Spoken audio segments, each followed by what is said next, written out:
வணக்கம். இது அன்னபூர்ணி சாரதா சமையல். ஸோ எங்கள் அம்மா பேர் சாரதா. ஸோ அவங்க தான் வந்து சமையல் பண்ண போகிறாங்க. ஸோ இன்றைக்கி பண்ண போன சமையல் என்ன பார்த்திங்கன்னா முட்டை குழம்பு. ஸோ நார்மலாக நம்ம குழம்பு வச்சோன்னா அது நிறைய நேரம் ஆகும் இல்லையா. ஸோ இது வந்து ரொம்ப சிம்பிளாக நம்ம அவசரமாக எங்கேயாச்சும் வெளியில் போகணுன்னா சிம்பிளாக இது பண்ணிட்டோன்னா நம்ம வந்து ஈஸியாக முடிஞ்சிடும் இந்த சமையல். ஸோ இப்போ ஏற்கனவே வந்து நாங்கள் அடுப்பில் வந்து பாத்திரம் வச்சுருக்கோம், எண்ணெய் ஊற்றியாச்சு. இப்போ கடுகு போட போகிறோம். ஒரு ஸ்பூன் கடுகு. ஸோ இதுக்கு முன்னாடி வந்து வெங்காயம் வந்து ஒரு 4 வெங்காயம், பூண்டு வந்து ஒரு 10 பல்லு பூண்டு இடித்து வச்சுருக்கேன். அப்புறம் கொஞ்சம் கருவேப்பிலை. இப்போது வந்து பூண்டு போட்டாச்சு.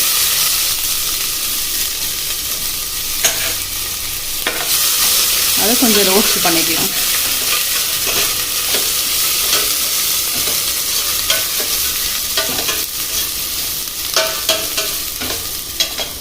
கருவேப்பிலை அடுத்ததான் கருவேப்பிலை போடணும். ஏன்னா கருவேப்பிலை ஃபஸ்ட்டே போட்டுறேன்னா அது கொஞ்சம் கருகாமல் இருக்கிறதுக்காக. அடுத்தது வெங்காயம் போட்டுக்கலாம். வெங்காயம் வந்து முடிஞ்ச அளவுக்கு நல்லா பொடியாக நறுக்கிக்கணும். ஸோ அப்போ தான் வந்து அது ஈஸியாக வந்து வதங்கிடும்.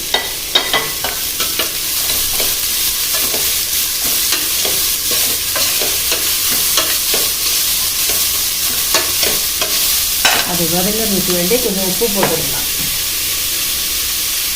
அது வதங்கிறதுக்கு வேண்டி கொஞ்சம் உப்பு போட்டுக்கலாம்.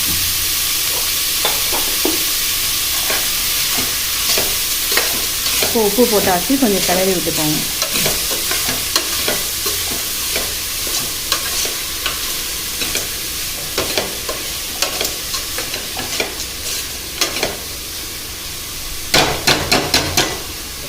கொஞ்சம் மூடி வச்சிடலாம். கொஞ்சம் வெங்காயம் வந்து கொஞ்சம் ரோஸ்ட் ஆகட்டும், ப்ரௌன் கலரில் வரணும் அது. ஸோ இப்போ வந்து வெங்காயம் ஓரளவுக்கு வதங்கிருச்சு, ப்ரௌன் கலரில் வந்துருச்சு. ஸோ அடுத்தபடியாக நம்ம மிளகாத்தூள் போடலாம். மிளகாத்தூள் போடலாம். ஸோ எத்தனை ஸ்பூன் போடுறீங்க மிளகாத்தூள்? ஒரு 3 ஸ்பூன் போடணும். ஸோ காரக்குழம்புனால எப்போவுமே மிளகா தூள் வந்து ஒரு அதிகப்படியாக போடுவோம். 3 ஸ்பூன் போகிறோம். ஸோ இதை வந்து கொஞ்சம் வதக்கிக்கலாம் மிளகாத்தூள். ஏன்னா மிளகாத்தூள் நல்லா வெந்தால் தான் அந்த டேஸ்ட்டு கிடைக்கும்.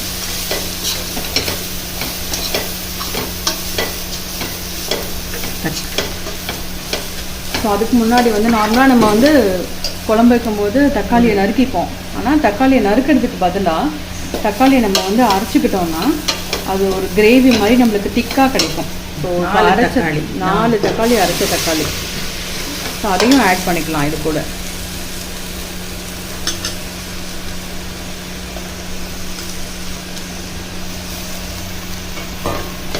ஸோ அதை கொஞ்சம் கிளறி விட்டுக்கோங்க தக்காளியோட.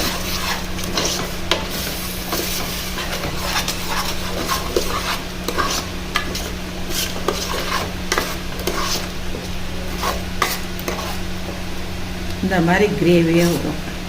பார்த்தீங்கன்னா உங்களுக்கே தெரியும், கலர் சேஞ்ச் ஆகிருக்கு. இப்போ கொஞ்சம் தண்ணி விட்டுக்கலாம். இப்போது தேவையான அளவு தண்ணி விட்டுக்கலாம்.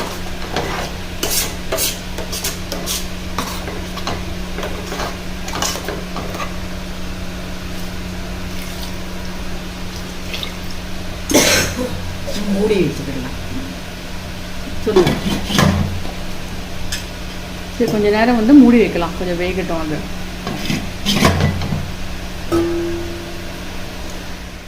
இப்போ வந்து நல்லா இது வந்து வெந்துருச்சு, கொதிச்சிருச்சு. இப்போ நம்ம வந்து முட்டை போடலாம். முட்டை எவ்வளோ போடுறோன்னா 6 முட்டை போடுறோம்.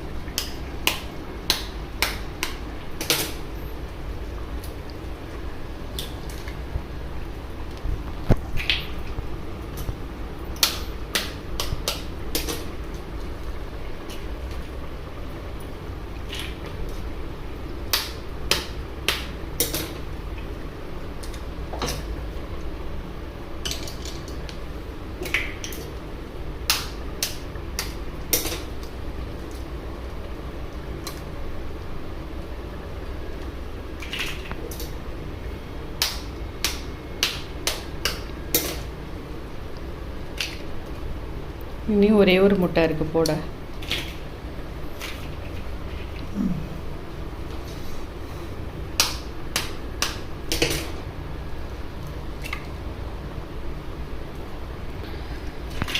ஸோ இப்போ வந்து முட்டை போட்டுட்டு இதை வந்து சிம்மில் வச்சுருங்க. சிம்மில் வச்சுட்டு மூடி போட்டுருங்க. மூடி போட்டு முட்டை வந்து வேகிற வரைக்கும் இது வந்து சிம்மில் இருக்கட்டும். குழம்பு ரெடி ஆகிடுச்சான்னு பார்க்கலாம். ஸோ எப்படி செக் பண்ணணுன்னா, ஸோ முட்டைக்கு மேலே லேசாக தட்டி பார்த்தீங்கன்னா கொஞ்சம் உங்களுக்கு கனமாக இருக்கும். அப்போது இது வெந்துருச்சுன்னு அர்த்தம். ஸோ குழம்பு இறக்கிடுங்க.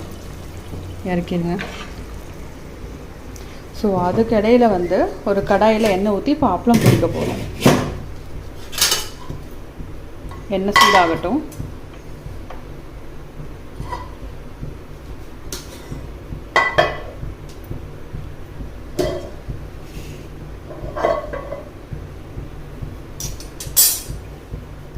இப்போ வந்து எண்ணெய் சூடாயிருச்சு. அப்பளத்தை பொரிச்சிடலாம்.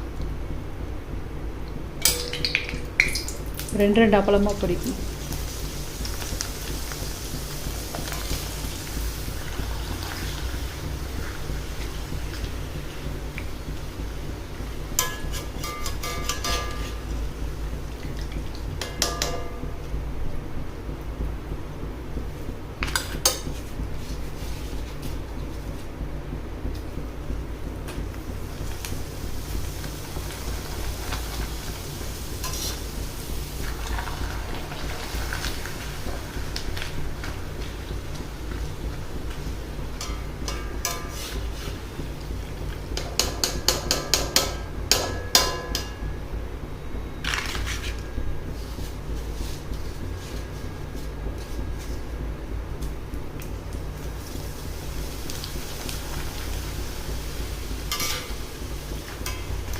மூணா போட்டிருக்கலாம்ல.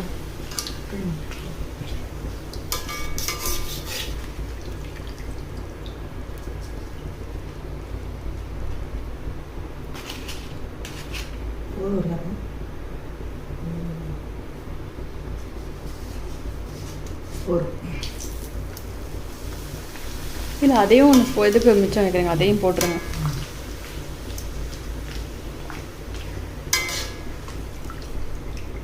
எண்ணெய் நல்லா வடிகட்டி எடுத்துக்கோங்க.